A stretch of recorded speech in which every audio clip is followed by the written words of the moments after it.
আসসালামু আলাইকুম বন্ধুরা, সোনিয়া কিচেনে আপনাদেরকে স্বাগতম। আজকে আমি ফুলকপি দিয়ে বেসন দিয়ে চালের ময়দা দিয়ে একটা পকোড়া তৈরি করব। বিকালের ইফতারি। প্রথমে আমি ফুলকপিটা লবণ দিয়ে সিদ্ধ করে নেব। লবণ দিয়ে দেখেন আমি এখন সিদ্ধ করে নেব। লবণটা সুন্দর করে ফুলকপির সাথে মাখাই নেব। ফুলকপিটা হালকা সিদ্ধ করে নিলে ভাজলে সে কাঁচা ভাপের গন্ধটা থাকে না, এই জন্য আমি হালকা করে সিদ্ধ করে নিচ্ছি। দেখেন আমার ফুলকপিটা সুন্দর ফুটছে।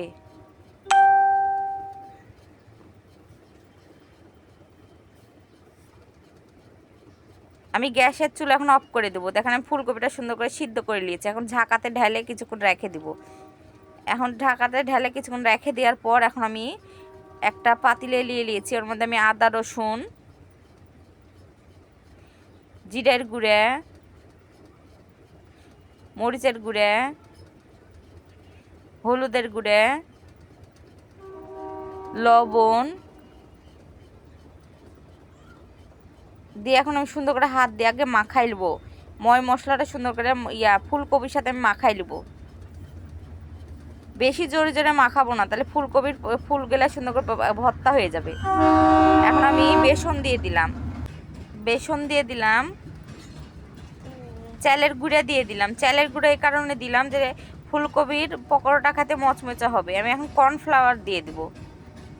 কর্নফ্লাওয়ার অল্প করে দিব, দিয়ে এখন আমি হাত দিয়ে সুন্দর করে মাখাই নিব।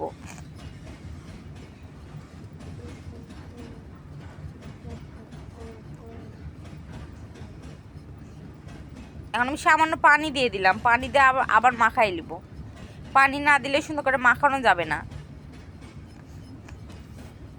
দেখেন আমি সুন্দর করে মাখাই নিয়েছি অল্প অল্প পানি দিয়ে। এখন এটা আমি 10 মিনিট রেখে দিব। রেখে দেওয়া হয়ে গেছে। আমার তেল গরম হয়ে গেছে। আমি তেলটা গরম করে এখন ফুলকপি গেলে দিয়ে দিব। আমি হালকা হালকা জালে ফুলকপির পকোড়া গেলে ভাজে নিব।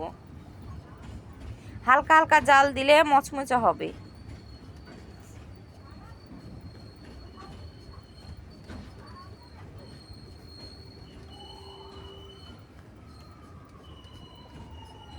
এই ফুলকপির পকোড়া আপনারা ইফতারিতেও খেতে পারবেন, আর বাচ্চারাও খুব পছন্দ করবে। একটু টমেটো সস দিয়ে দিলে আর কিছু চাই না বাচ্চাদের। অনেক বাচ্চারা ফুলকপি খেতে চায় না, এরকম করে ভাজে দিবেন, অবশ্যই বাচ্চারা খাবে। দেখেন আমি হালকা হালকা জাল দিয়ে সুন্দর করে ফুলকপির পকোড়াগুলো ভাজে নিচ্ছি।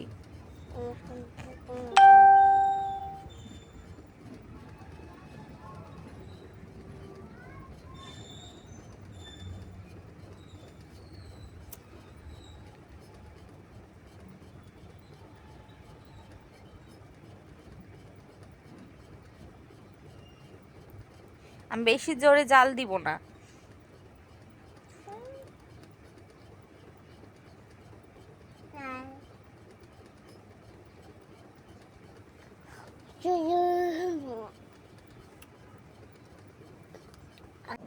দেখেন আমার ফুলকপির পকোড়াগুলো কি সুন্দর হয়ে যাচ্ছে, আর কি সুন্দর কালার এসেছে।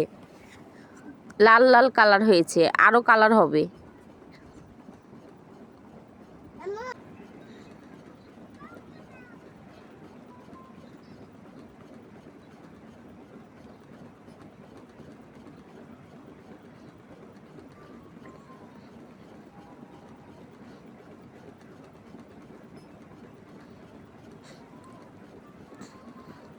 এই ফুলকপিগুলো একটু ডুবা ডুবা তেলেই ভাজা লাগবে, নাহলে কিন্তু ভালো লাগবে না খেতে।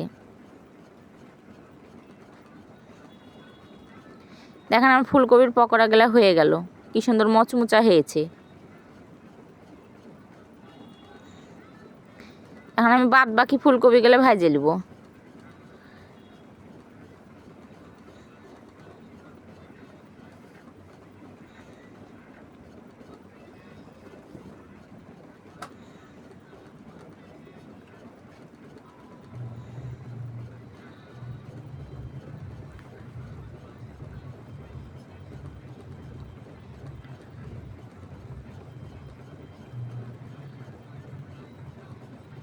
আর আমি বাদ বাকি ফুলকপি ভাজা হয়ে গেছে, আমি তুলে নেব।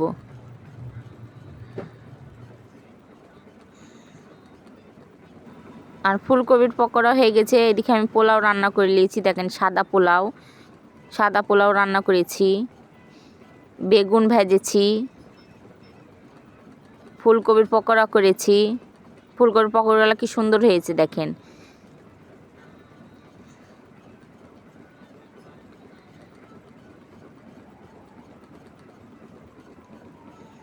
কেমন লাগলো অবশ্যই আমাকে কমেন্ট করে জানাবেন।